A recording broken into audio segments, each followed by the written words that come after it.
Wow.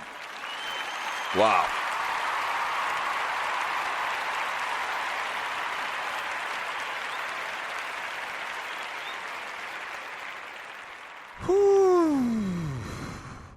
Did I even mention that we have conversation about what I think that's going to do to the team going forward? And there's always talk about how this team, or how, whatever team you're talking about in this type of situation where you had a heartbreaking loss, how do they respond?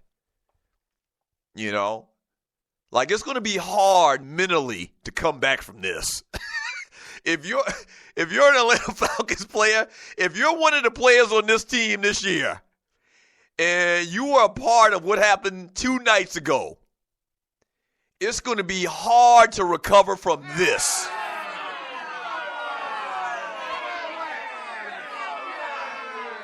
And you're listening to the Doug Stewart Show. It's going to be hard to move on from this. Now, you got to do it.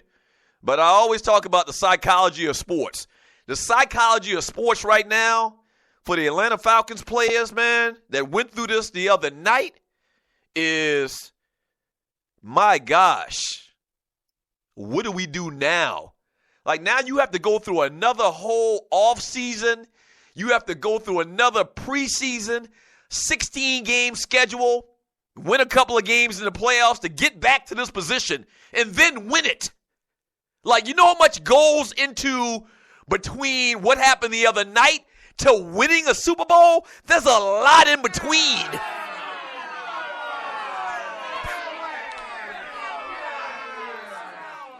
Psychologically, it's going to be hard to recover, man. And a lot of these players are young, you know, and their minds are probably fragile to a degree, you know. The defensive players, once again, a lot of these cats on the defense, they started 4 rookies this year. Fragile-minded, I would say. Hopefully I'm wrong. But if I had to make a bet, man, it's going to be tough for these cats to come back from that loss the other night mentally. And who can blame them? I mean, that was horrible. That was horrible what happened the other night.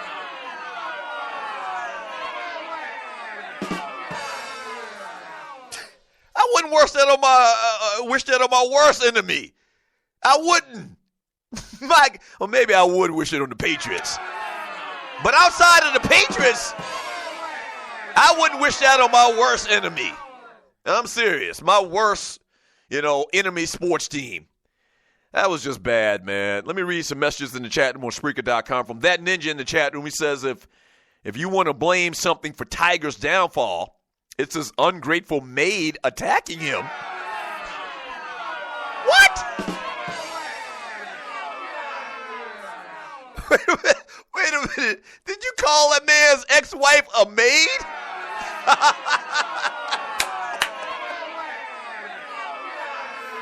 Oh, Ninja, you have such a ninja attitude.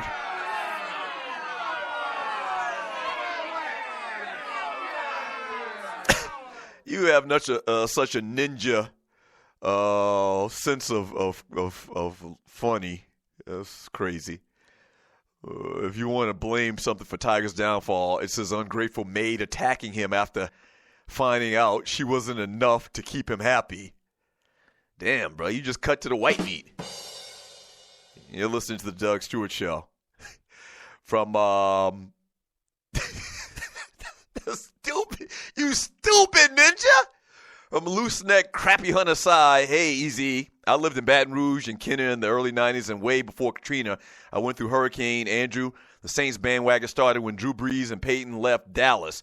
Before that, it was a small fan base, but you got people claiming who that, but weren't down until they got good, mainly by family members. That's true. That's that whole bandwagon thing. And I guess technically you could call me a bandwagon fan of the Los Angeles Lakers, when I first became a Lakers fan. But I think I always give kids, I was a young kid. I was 12 years old when I became a Lakers fan. I hadn't picked my team yet.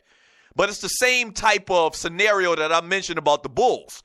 The thing is once you become a fan of a team, Fan rules, Section 5, Paragraph 3, Line 2 says once you become a fan of the team, you have to stick with them.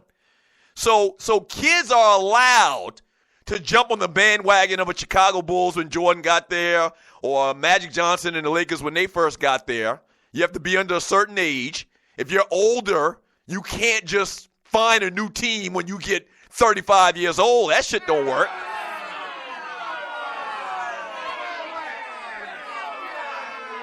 But you got to be very mindful. You got to be very, very mindful. When you pick a team, when you jump on a team's quote-unquote bandwagon, you got to stick with them.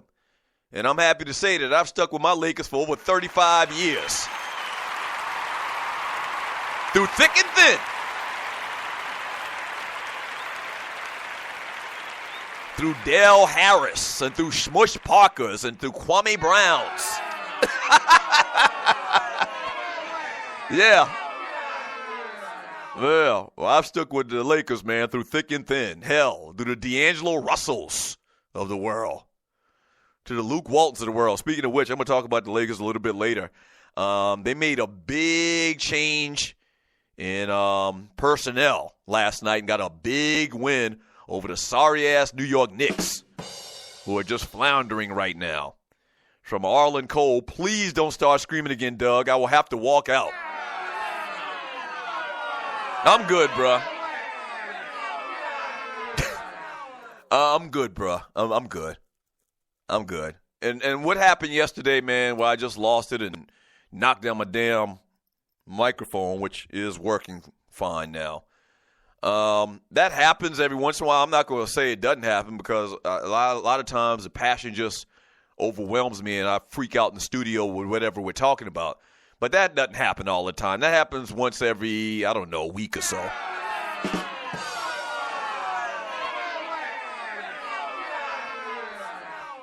From Jam 2, ATL teams. Okay, here we go. ATL teams are always setting records for being the first ever in history to lose in such an embarrassing way. Oh, wow. From Sidney Jackson, truth be told, when Chip Kelly got rid of all those talented black players and kept Riley Cooper, it was hard for me to cheer for the Eagles again.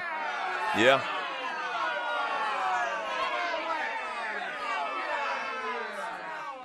Montana Jones, did Doug say the Lakers had a big win? I most certainly did, sir.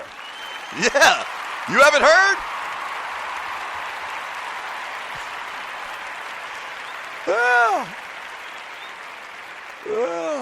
Yeah, I most certainly did, sir. Lakers had a huge win. We're going to talk about it. We're going to talk about it here in a second. 404-382-0338. You can also email me at doug@thedougstewartshow.com. Oh, for my favorite team to hate, the New York Knicks. We'll talk about it here in a second. From Real People Music. What up, Real People Music? Through thick and thin, it's a whole lot of thick trying to be a Hawks fan or Falcons fan for 20 years is all thin.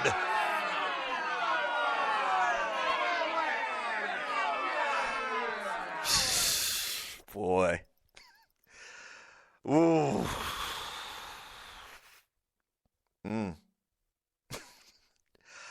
I just think of the countless times, man. I just reflected on the countless times I've been down to Phillips Arena. Even before Phillips Arena, the Omni. I probably went to the Omni a couple of times before they built Phillips Arena. But the Omni, Phillips Arena, the Georgia Dome, even before Turner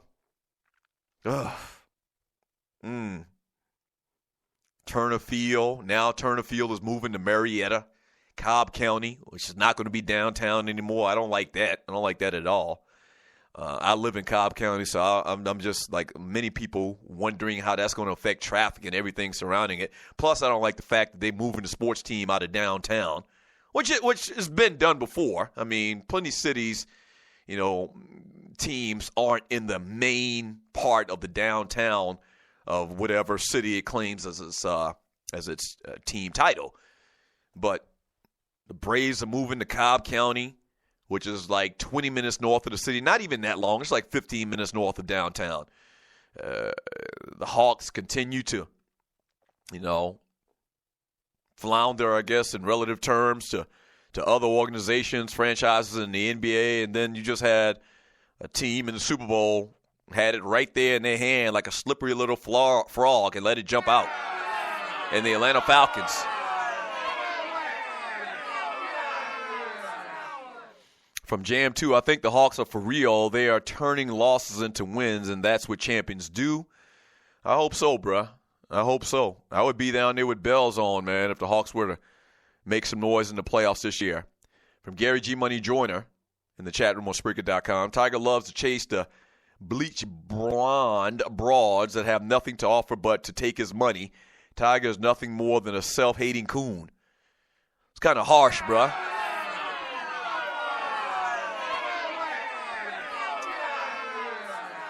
That's kind of harsh. That man prefers blonde hair and blue eyes. That's his preference. I mean, he's a grown-ass man. He can make the decisions he wants. I hear what you're saying, though. Does Tiger hate himself? I don't know. From Looseneck Crappy Hunter Sai in the chat room on Spreaker.com. Lakers are about to take off. D'Angelo Russell was interning for Belichick.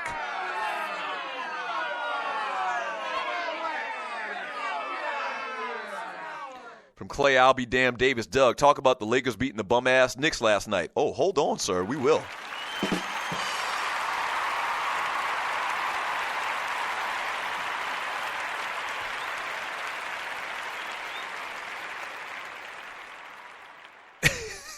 From Looseneck Crappy Hunter side, Doug going to be at the Hawks game sitting in the $4 seats. That shit ain't funny, bruh. Is that supposed to be a joke or something, man? What? From Cindy Jackson, I bet Tiger never showed up in person to accept his NAACP award. I'd put money on that, too.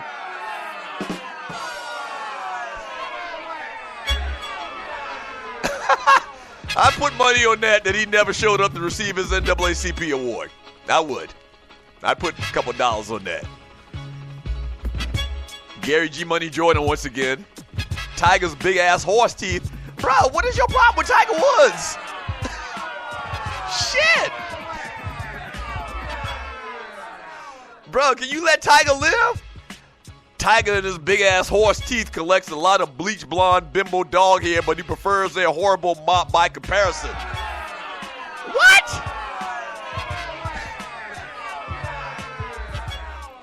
Wow, bruh. What did Tiger Woods do to you?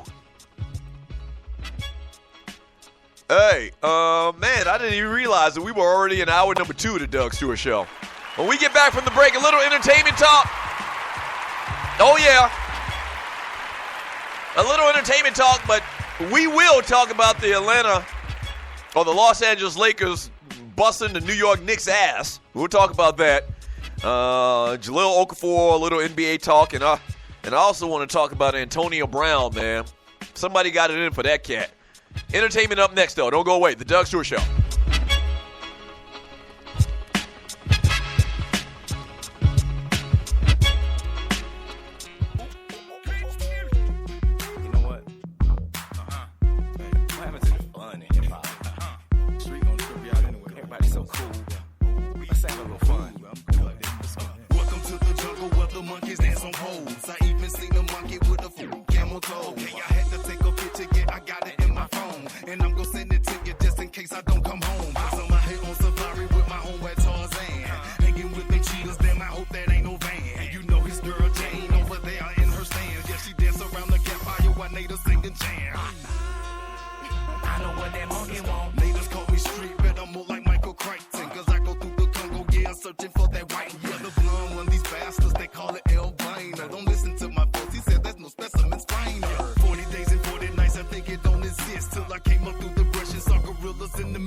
Talk to one or two. Ooh. I know what that monkey want.